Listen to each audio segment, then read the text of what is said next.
Welcome back, everybody. My name's Josh, and this is Pour Daddy.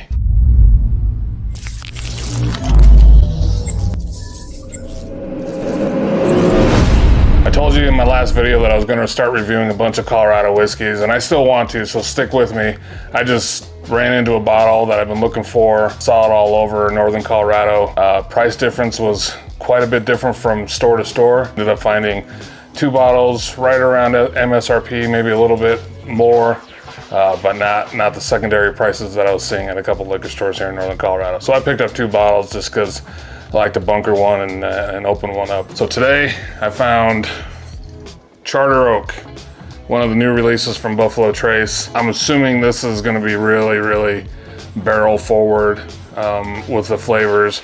I have had some of it, so I can't say that I'm totally just unbiased here, but I didn't really break it down like I normally would. So this is kind of going to be my first review of this whiskey. What I know about this whiskey, it's the old Charter Oak is some 600-year-old tree in Connecticut. There's a few variations of this bottle. There's the finest oak, which is what I have now. They have a French oak, and they have, I think, even a Mongolian oak, and forgive me, I'm going to say it wrong, Chinkapin, something like that oak. And I'm sure they're all going to be different kind of flavors and kind of get some kind of barrel influence on those whiskeys as well. But today I got finest oak, and this bottle is cool. It's tall, and it's kind of cool because it has this wood emblem on it, the old oak tree in Connecticut that they're referring to. So again, this is finest oak, 95 proof, and let's get into it. Let's pour it up.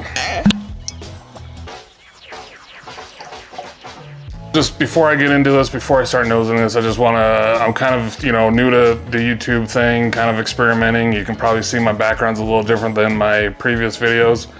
I was filming it in my den. I'm down here in my basement now. I hung up some Old Forester and Buffalo Trace memorabilia. Also the good old Glory over there chilling out. So let me know what you think.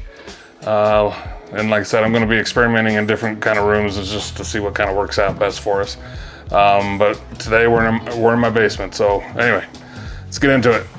Color of it, you can kind of tell it's that kind of, I don't know, man, kind of like a golden amber kind of color. Really oily, kind of sticks to the glass quite a bit on the edges. Let's go in for that nose. Yeah, you can tell. Oh man, you can tell that's Buffalo Trace, but there's something in there that I think I'm gonna attribute this to the chart or the oak influence on this.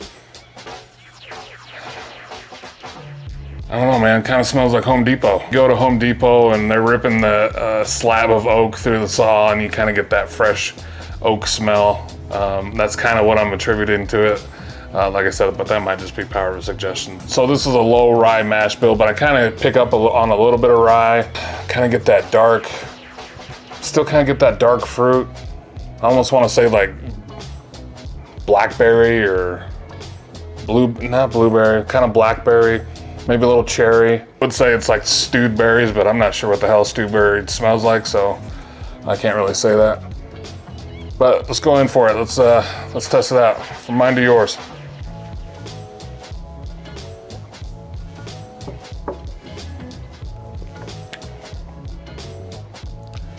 Yeah, right off the bat, it tastes like Buffalo Trace, but it's not.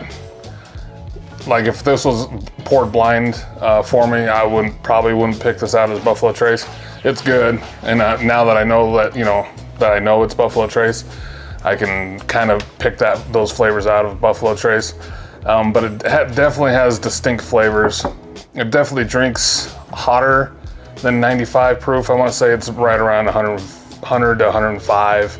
So not crazy proof, but you can kind of tell it's a little hotter than what I would think 95 is. And I don't want to say medicinal, but because some whiskeys come off like that Luden's cough drop, but this one's just like sweet cherry. Kind of goes into the caramel vanilla, just typical right down the middle, in the middle kind of flavor profiles of vanilla and caramel. Back end, you get all that wood. I can't put that in there. On the finish, you kind of get that the wood influence, the oak influence on it. It's kind of bitter, you can tell that it's woody, you can tell that it's aged, you can tell that it's different barrels than I would say like a regular Buffalo Trace. You know, it's just a little more barrel influence on the back end.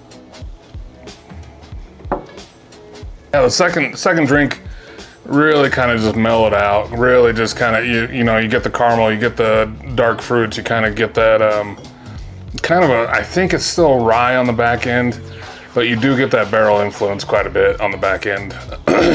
It's just short of being bitter. Like, you know, those high char whiskeys, you kind of get that bitter finish. It's not bitter, but you can definitely tell there's an oak presence.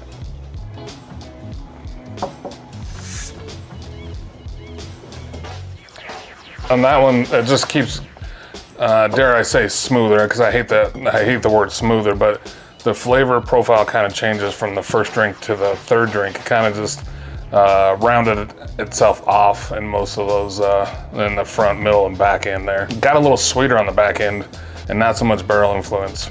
I think it's in that range, 7.5.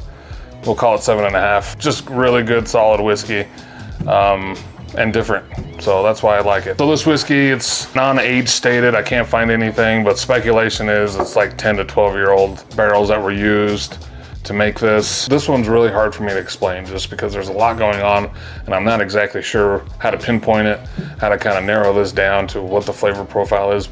All I know is it's pretty good. Is it different? Yep. Is it woody? Yep. But overall, it's pretty good.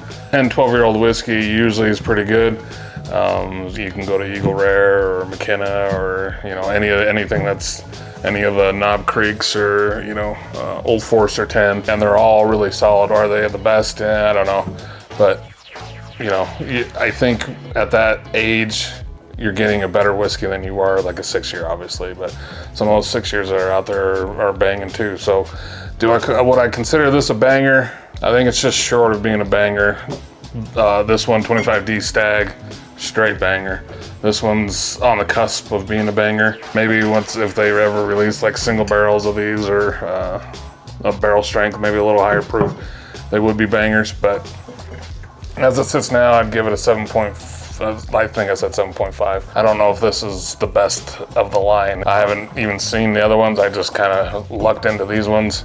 I don't know if I hit it on the day that they dropped at the liquor stores, but I ended up finding 4 bottles, but they were all the finest oak, so I just stuck with this one. Different flavor profile than normal Buffalo Trace, definitely different than Stag in my opinion.